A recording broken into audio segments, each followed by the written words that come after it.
Le moment que nous attendions tous, le procès du siècle est officiellement lancé. Avant les déclarations d'ouverture, 12 jurés et 6 suppléants ont prêté serment. Ils ont été sélectionnés après que le juge Arun Subramanian leur ait posé des questions sur ce qu'ils avaient déjà vu ou entendu concernant les accusations contre M. Sean P. Diddy Combs.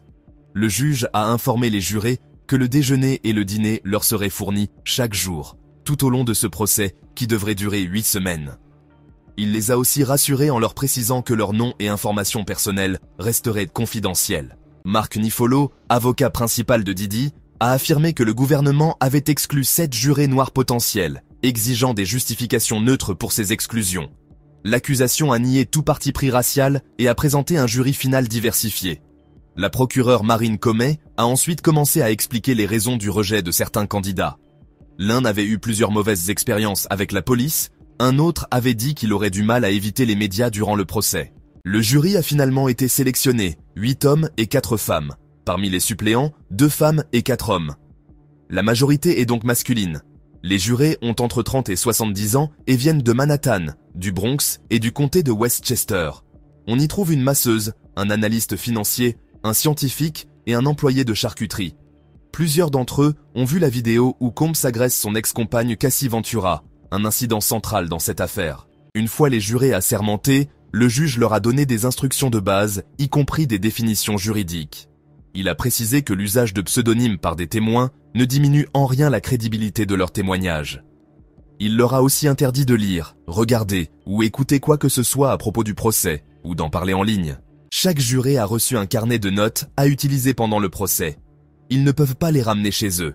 À la fin de chaque journée, ils les remettent au personnel du tribunal avec leur numéro inscrit dessus. 6 procureurs du bureau du procureur du district sud de New York sont chargés de l'affaire, dont Marine Comey. Elle possède près de 10 ans d'expérience en tant que procureure fédérale. Elle a également travaillé sur l'affaire très médiatisée contre Ghislaine Maxwell, condamnée pour avoir aidé Jeffrey Epstein à exploiter des mineurs. Comey était d'ailleurs l'une des procureurs initialement chargées de l'affaire Epstein avant son décès en prison. La procureure Johnson a débuté son procès par un portrait troublant de Sean Combs. Elle a expliqué au jury que derrière l'image publique d'icône culturelle se cachait un homme à la tête d'un empire criminel depuis plus de 2 décennies. Combs n'aurait pas agi seul. Ses gardes du corps et ses collaborateurs l'auraient aidé à commettre et à dissimuler des crimes tels que des enlèvements, des incendies criminels, du trafic de drogue et des crimes sexuels. Commençons par une nuit où il était à la recherche de sa petite amie Cassie. Il l'a forcée à avoir des relations sexuelles avec des escortes masculins pendant qu'il regardait et enregistrait la scène. Il a découvert que Cassie fréquentait un autre homme. Furieux, il s'est mis à sa recherche et à celle de cet autre homme.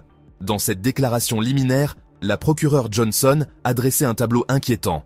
Un exemple parmi tant d'autres, selon elle, des nombreux crimes dont Sean Combs est accusé au fil des ans. Elle ajoute qu'il a réveillé un employé pour qu'il se rende à la maison, mais que personne n'était là. L'accusé n'a pas abandonné.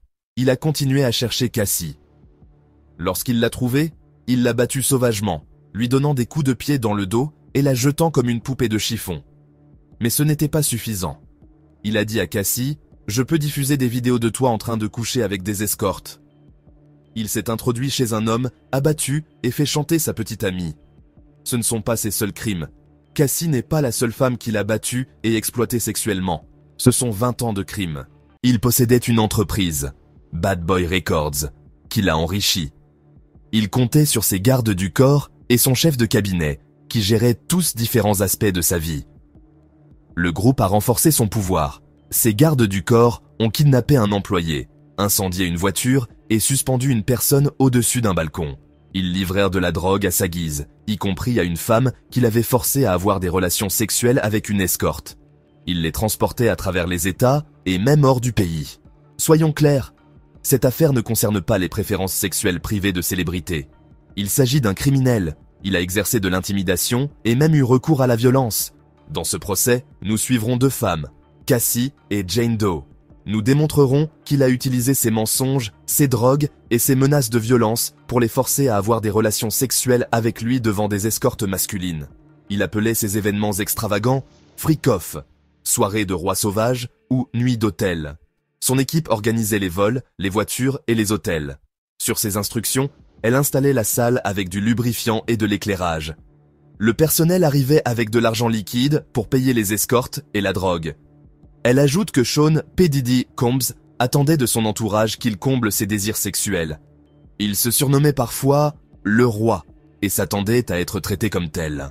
La procureure a déclaré que les ressources de l'entreprise avaient servi à l'aider à exploiter sexuellement plusieurs femmes, notamment en les obligeant à avoir des rapports sexuels avec des prostituées sous ses yeux. Elle soutient qu'il ne s'agit pas d'une préférence sexuelle. Elle affirme que Combs a forcé des femmes à avoir des rapports sexuels contre leur gré, en les menaçant, en les droguant et en usant de violence pour les contraindre à satisfaire ses désirs sexuels. Cassie Ventura et une autre femme, qu'elles appellent Jane Doe, ont reçu des instructions sur la tenue vestimentaire, les drogues à prendre, et sur chaque étape de l'acte sexuel. Il leur a fait prendre de la MDMA ou de la Molly et de l'ecstasy, ce qui les a rendus malades, mais aussi excités sexuellement. Ils dirigeaient chaque étape. Ils s'attendaient à ce que les femmes semblent s'amuser, pour se faire plaisir et filmer les événements.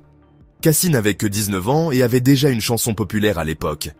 Elle a essayé de peaufiner sa musique, mais le défendeur lui a fait refuser de nombreuses opportunités. Elle a enregistré plusieurs chansons, mais c'est lui qui avait le dernier mot sur sa musique. Il n'y a jamais eu d'autre album. Il a frappé Cassie à la tête et l'a tirée par les cheveux. Comme vous le verrez dans ce procès, il l'a battue dans le couloir d'un hôtel pour la ramener dans un freak-off. Au départ, elle voulait lui faire plaisir, mais ensuite, elle n'a plus voulu. Mais l'accusé l'a forcée. Les conséquences furent graves. Il la battait lorsqu'elle restait trop longtemps aux toilettes. Le défier finissait en violence. Elle s'enfuyait, mais il la retrouvait toujours, avec l'aide de son entourage. La carrière de Cassie était entre ses mains, et il lui avait dit qu'il pouvait la détruire en publiant une vidéo. Lorsqu'il lui avait proposé de faire un freak-off, elle avait compris qu'elle n'avait pas le choix. Elle avait appelé l'escorte et avait monté la performance qu'il voulait. Sa sécurité dépendait de son bonheur. La relation était compliquée. Tous deux étaient infidèles, mais un seul d'entre eux avait le pouvoir. Il forçait Cassie à faire des choses dans ses chambres d'hôtel sombres. Cassie n'était pas la seule. Il y avait une tendance. Laissez-moi vous parler de Jane. C'était une mère célibataire qui a commencé à passer du temps avec lui en 2020. À noter, beaucoup de gens disent que cette Jane Doe en particulier n'est autre que Daphne Joy, la mère de son ennemi juré, Monsieur 50 Cent. Mais continuons. Un soir, il a parlé à Jane de ses aventures extravagantes, et ils ont immédiatement agi. Il l'a emmenée dans un hôtel où une escorte était en route. Il l'a guidée pas à pas. Jane pensait que c'était une nuit de folie sans lendemain. Elle avait tort. Il a continué à lui proposer une vraie relation.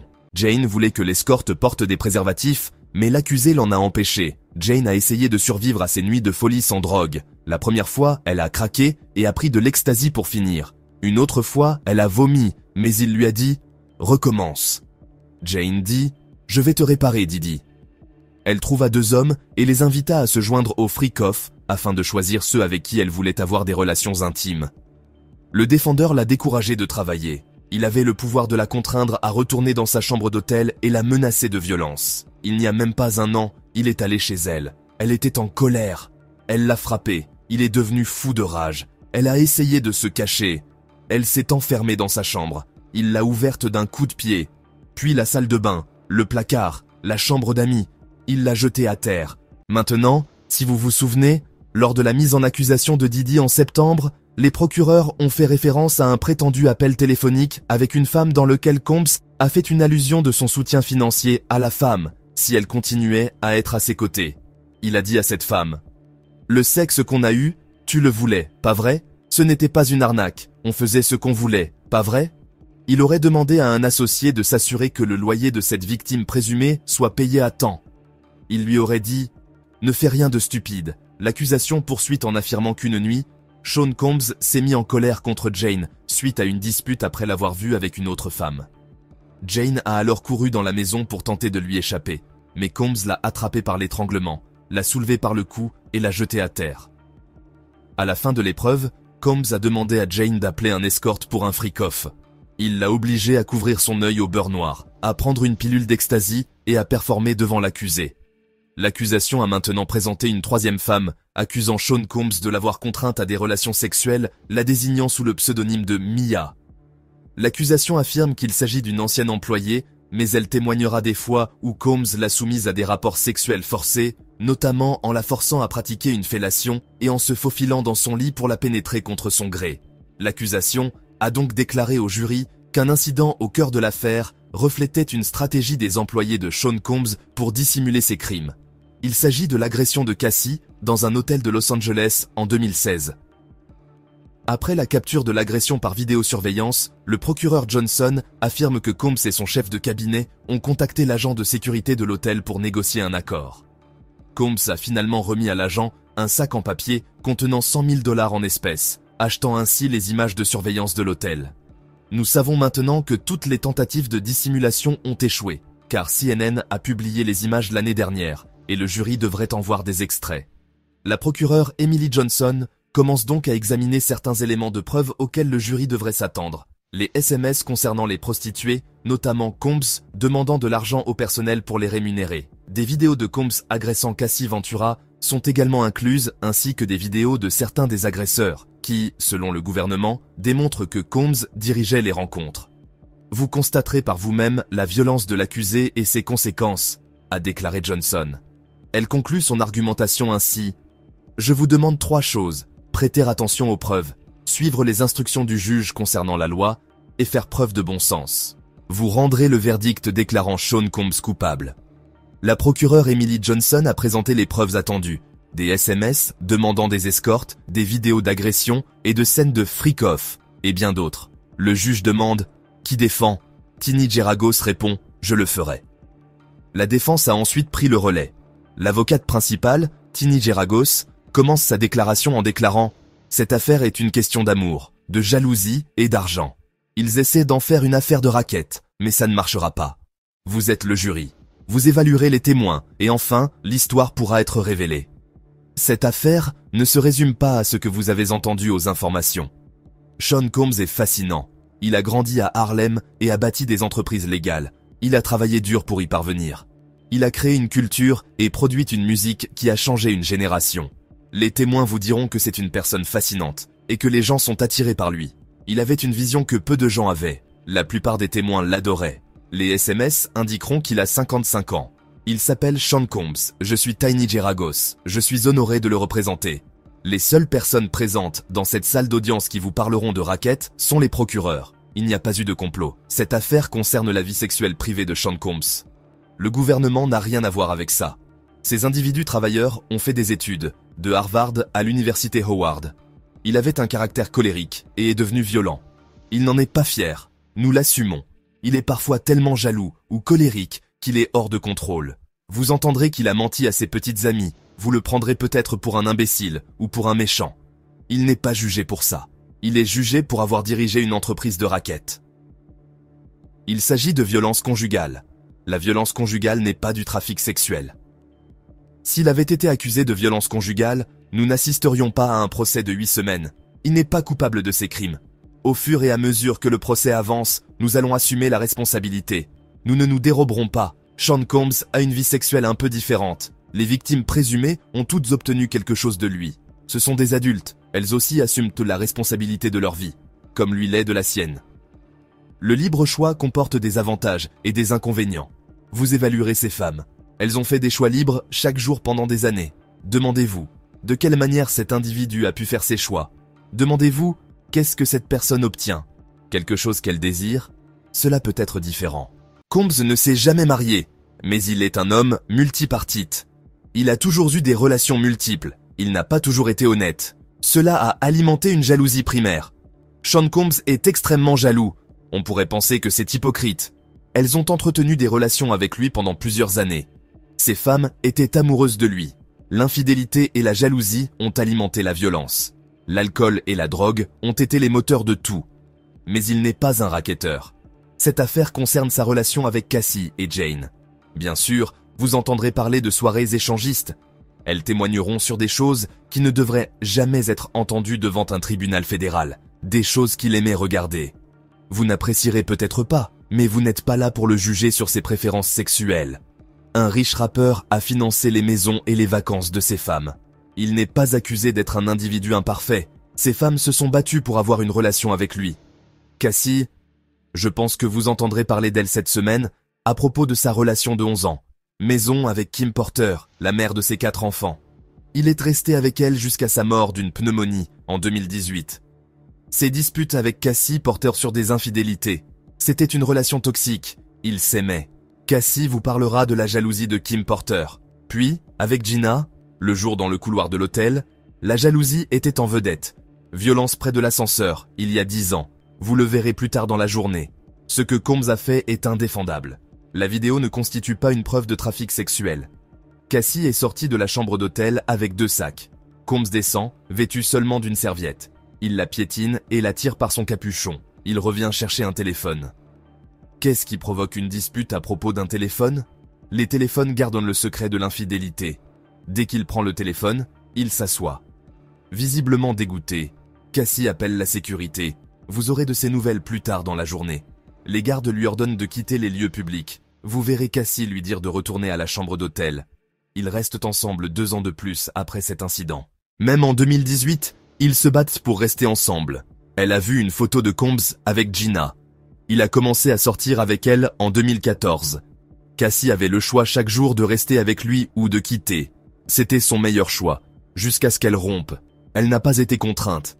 À son départ, il n'y a eu aucune conséquence. Elle s'est jetée dans les bras d'un entraîneur engagé par Combs. Les seuls freak-off que vous verrez au procès étaient sur son téléphone, pas le sien. En novembre 2018, Kim Porter est décédée d'une pneumonie. Cassie a tout fait pour être là pour lui. Elle s'est envolée pour la Géorgie au milieu de la rupture. Elle s'est envolée pour être avec lui. Combs a déclaré « Kim était mon âme sœur ». La fin de la relation entre Combs et Cassie a été déclenchée par cela. Cassie a réalisé tout ce qu'elle ne serait pas. Elle voulait être la femme de Combs, l'amour de sa vie. Elle a passé 11 ans à essayer d'y parvenir. Cassie a épousé l'entraîneur et est enceinte de leur 3e enfant. Évaluez les intentions de Combs à l'époque, pendant ces 11 années.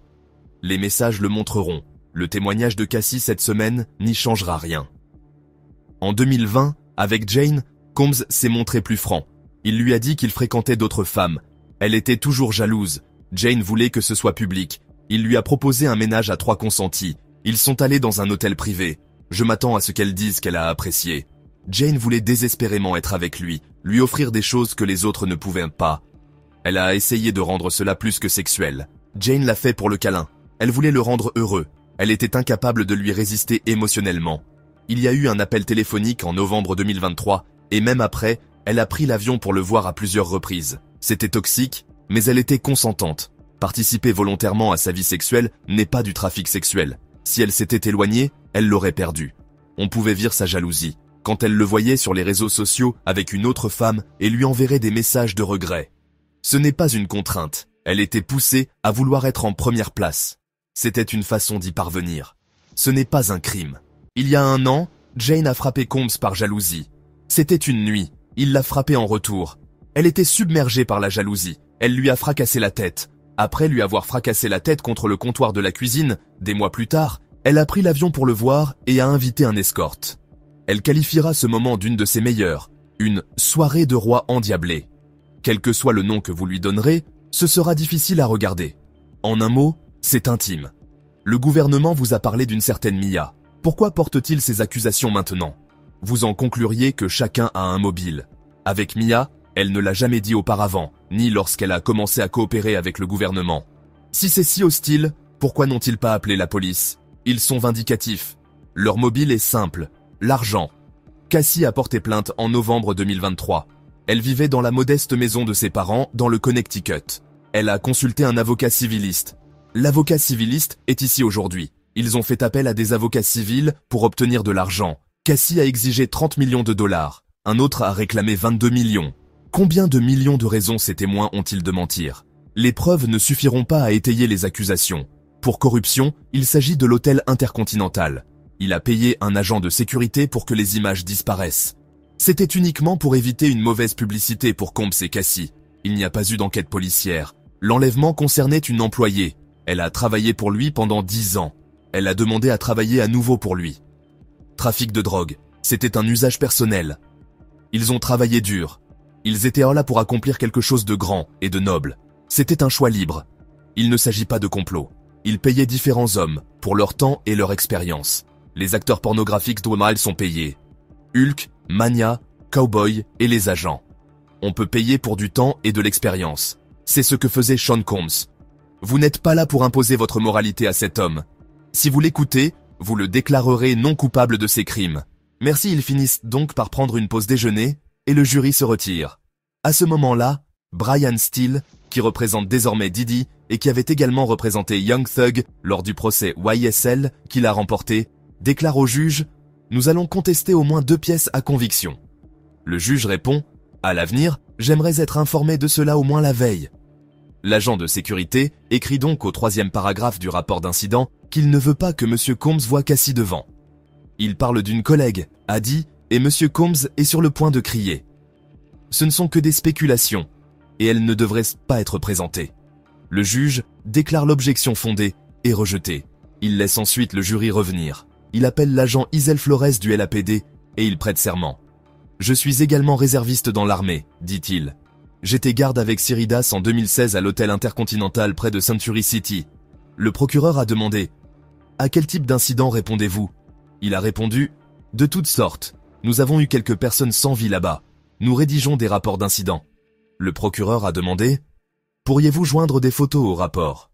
Il a répondu « Oui, mais pas de vidéo. Nous n'avons pas le mot de passe. » Le procureur a demandé « Quand cet incident a-t-il eu lieu ?»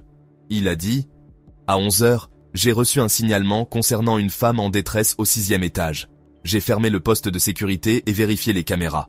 Il y avait un Afro-Américain qui faisait les 100 pas. Je n'ai pas vu de femme. Je me suis précipité. » Le procureur a demandé « Qu'avez-vous vu au 6e étage ?» Il a dit « Monsieur Combs avec une serviette et des chaussettes claires. C'est un rappeur, un producteur, et Cassie était par terre. » Les procureurs ont dit « Laissez-moi vous montrer des photos. » Ils lui ont donc montré des photos de Monsieur Combs en smoking, et sur une autre photo, ils lui ont montré Cassie Ventura, qui sourit. Les procureurs ont dit « Que leur avez-vous dit ?» Il a dit qu'ils se disputaient, et qu'il devrait le rapporter à la chambre d'hôtel. Il y avait un vase cassé par terre, et il serait facturé à la chambre. Cassie a dit qu'elle voulait son téléphone qui était dans son sac. Monsieur Flores a déclaré « Madame Cassie a dit qu'elle voulait partir », et Monsieur Combs a dit « Vous ne partez pas ». Il a ajouté « J'ai vu dans la chambre un homme noir vêtu en noir ». Les procureurs ont demandé « Qu'a fait Monsieur Combs après le départ de Cassie ?» Monsieur Flores a répondu « Il m'a appelé, il tenait une liasse de billets, pour ne rien dire à personne. » Le procureur a demandé « Qu'avez-vous dit ?» Il a dit « J'ai dit que je ne voulais pas de votre argent. Les dégâts seront facturés sur votre chambre. » Le procureur a demandé « Où est allée Cassie ?» Monsieur Flores a dit « Après que je lui ai parlé, elle est partie. Une voiture s'est arrêtée. Elle est partie dans un SUV noir. » Le procureur a demandé « Y avait-il un conducteur ?» Il a répondu « Un homme de 2 mètres. » Il a dit qu'elle voulait partir. « Je lui parle, pas à vous. » Ils sont partis. Le procureur a demandé « Et après ?» Nous sommes montés dans la chambre de Monsieur Combs pour lui rappeler le règlement de l'hôtel. Il ouvre la porte, prend son téléphone et dit « Vous m'enregistrez ?» Il a répondu « J'ai pris des photos du vase cassé pour leur dire de venir le nettoyer. Je suis allé rédiger le rapport d'incident. » Le procureur demande « C'est tout ?» Il dit « Mon rapport, avec mon nom dessus. » La défense répond « Même objection. » Le juge dit « C'est noté. » L'accusation demande « Alors, avez-vous visionné la vidéo ?» Il répond « Oui. » L'accusation dit « Je vous remets une clé USB avec des vidéos. » Les vidéos sont ensuite projetées. L'accusation demande « Y avait-il du son ?»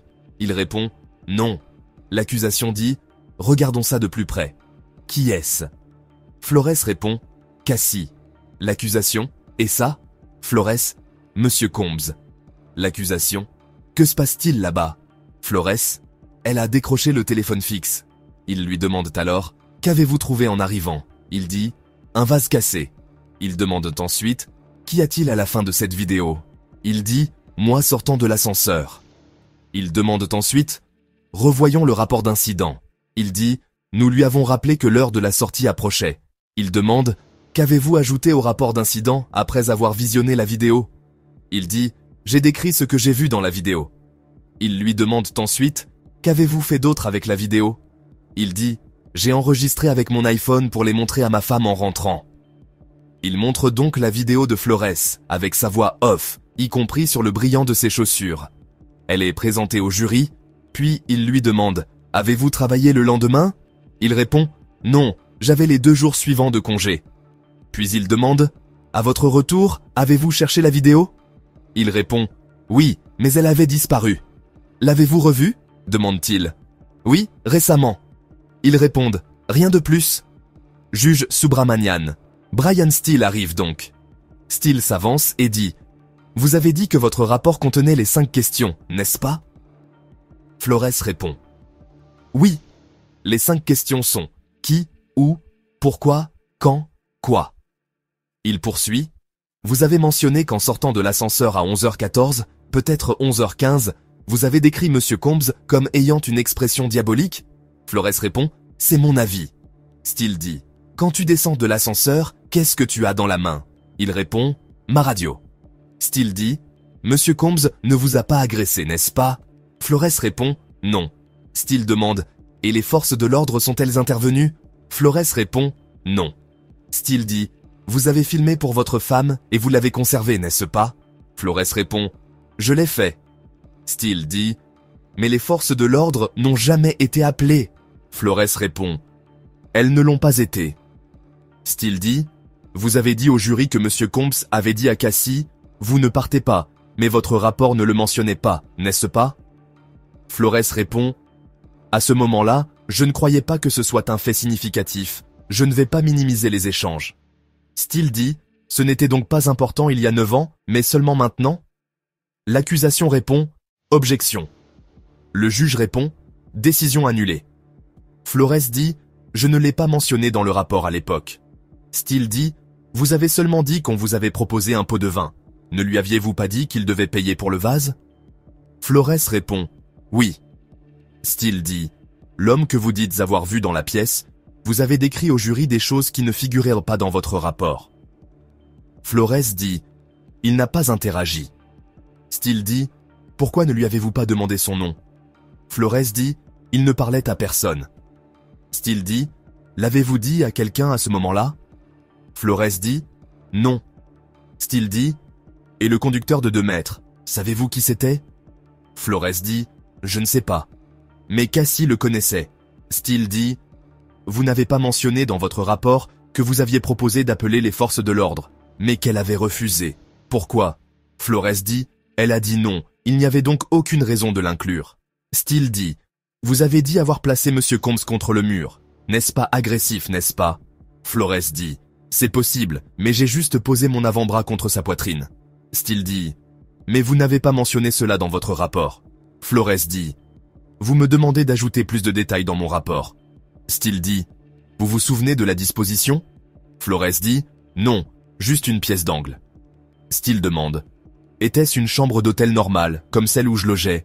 Une seule chambre, ou y avait-il un salon ?» Flores répond « Je ne sais pas. » Steele dit « Le tiers, vous avez dit qu'il était sur le lit. » Flores répond « C'était un lit gigogne. » Steele dit « Vous travaillez dans l'hôtellerie et la sécurité, n'est-ce pas ?» Flores répond « Oui. » Steele dit « Monsieur Combs, il était clair pour vous qu'il voulait payer pour les dégâts, n'est-ce pas ?»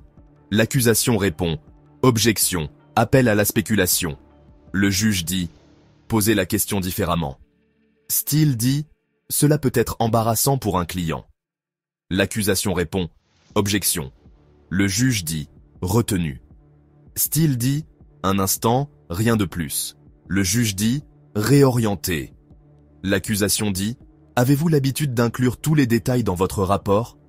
Flores dit « Non. » L'accusation dit « Semblait-il ivre ou défoncé ?» Flores dit « Non. » L'accusation dit « Lorsqu'il vous a proposé de l'argent, qu'avez-vous dit ?» Flores dit qu'il ne voulait pas que quiconque le sache, en gros. L'accusation dit « Dans quel sens M. Combs traînait-il Cassie ?» Il dit « De retour dans la pièce. » L'accusation dit « Rien de plus. » Le juge dit « Recontre-interrogatoire. » Steele dit « Il y a des caméras à détection de mouvement. Il y a donc des trous, n'est-ce pas ?»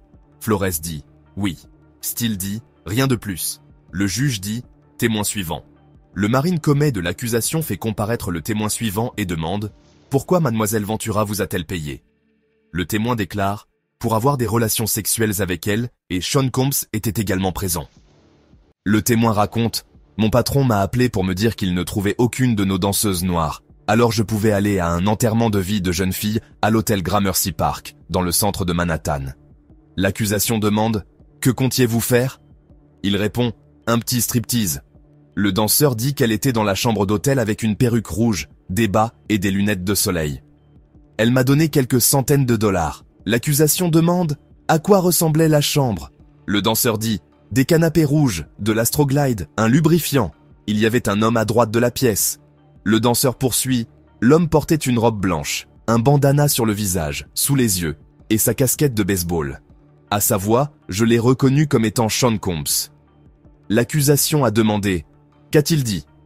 Le danseur a dit qu'il était impliqué dans l'import-export. Qu'est-ce que c'est? Le danseur a dit qu'il avait des problèmes avec son patron. La défense a répondu, objection. L'accusation a répondu, j'y reviendrai. Après l'acte sexuel, que s'est-il passé? Le danseur a dit, Cassie m'a donné quelques milliers de dollars de plus. Il a dit que Didi lui avait dit de leur donner son numéro de téléphone, ce qu'il a fait. Cassie l'a appelé et lui a demandé une photo. L'accusation a demandé. Et ensuite, le danseur a dit, elle m'a appelé pour que je revienne. Il l'a fait pendant quelques heures, puis plusieurs fois par la suite. L'accusation a demandé, Combs est toujours présent? Il a répondu, oui. L'accusation a demandé, et d'autres endroits? Il a dit, l'hôtel Essex, sa résidence sur la 56e rue, je crois qu'il était au 210 à l'époque, et sa résidence sur West End Avenue, je crois au numéro 10. L'accusation a demandé, quel nom aviez-vous dit être venu voir? Il dit, noir. Le danseur a dit qu'il lui enverrait des SMS vulgaires. L'accusation a dit, comme quoi? Le danseur a dit, tu veux que je le dise? L'accusation a dit, donne-moi un exemple. Il a dit, j'envoie un SMS disant, j'ai envie de te baiser tout de suite. L'accusation a dit, à quelle fréquence utilisiez-vous de l'huile pour bébé? Il a dit, à chaque fois. Le danseur a dit que Sean Combs avait dit, on n'avait pas assez d'huile pour bébé. Il a dit, ralentissez, séparez-vous. Une fois, il a essayé de nous faire comme si on s'était rencontrés à l'aéroport. On n'était pas doués, alors on a zappé. L'accusation a demandé, quelles instructions monsieur Combs vous a-t-il donné? Le danseur a répondu, il m'a dit de m'éloigner et de reculer. L'accusation a demandé, combien de fois, le cas échéant, vous a-t-on demandé d'uriner sur mademoiselle Ventura? La défense a répondu, objection. Le juge a répondu, décision rejetée. Le danseur a répondu, ils m'ont dit de ne pas le faire du tout, une seule fois. La défense a répondu, objection à ce qu'ils disent, il. Le juge a répondu, j'ai compris. L'accusation a demandé, que s'est-il passé ensuite? Le danseur a répondu, ils me font attendre des heures, ça pourrait durer 10 heures. Le danseur a dit qu'il se dirigeait vers l'hôtel Essex. Ils ont dit d'y aller dans 30 minutes. C'était la première fois qu'il ouvrait la porte en étant lui-même, en costume, sans masque. L'accusation a demandé, comment les choses ont-elles changé? Le danseur dit, il ne se sentait pas. La défense a répondu, objection. L'accusation a demandé, qui a enregistré si quelqu'un l'a fait? Le danseur a répondu, Monsieur Combs, avec son téléphone portable et sa caméra. Il a pris une photo de mon permis de conduire, pour l'assurance, a-t-il dit. La défense a répondu, objection. Le juge a dit, concentrez-vous. L'accusation a demandé, qu'avez-vous compris? Le danseur a répondu, il me menaçait. Le danseur a dit, une fois je suis allé voir Cassie, affalé, il a dit, ça n'arrivera pas cette fois.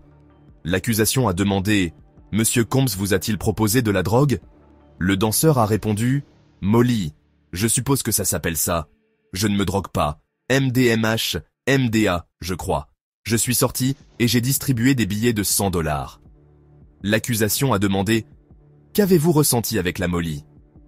Le danseur a dit, malade, euphorique et comme un idiot distribuant des billets de 100 dollars. L'accusation a demandé, qui d'autre était présent? Le danseur a répondu, un type qui m'a dit être un vrai escorte. Il couchait avec Cassie chez elle.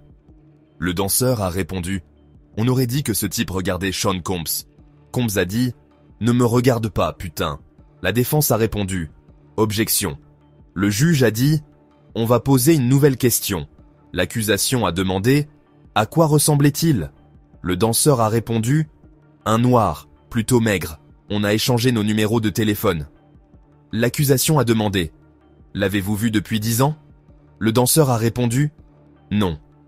L'accusation a demandé « Avez-vous déjà eu l'impression que vous n'étiez pas la première personne présente » Le danseur a répondu « Oui, de l'astroglide à moitié utilisé, des serviettes par terre. » L'accusation a demandé « Après les billets de 100 $, les avez-vous revus » Le danseur déclare « Je n'en pouvais plus. » Accusation « Que disait Monsieur Combs lorsqu'il a rencontré Cassie » Le danseur déclare « Il a dit « Quand je te dis de venir, tu viens.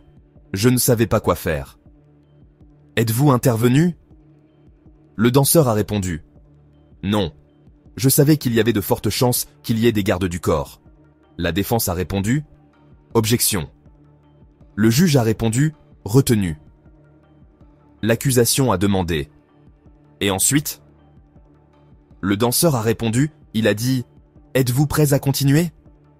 L'accusation a répondu « Avez-vous essayé ?» Le danseur a répondu « Je ne me souviens pas. » L'accusation a répondu « Les avez-vous revus ?» Le danseur a répondu « Je pensais avoir développé une sorte d'amitié avec Cassie. J'ai peut-être spéculé. » Le danseur a répondu « J'y suis allé. Je l'ai entendu la gifler. Il est sorti en serviette. Elle a couru vers moi.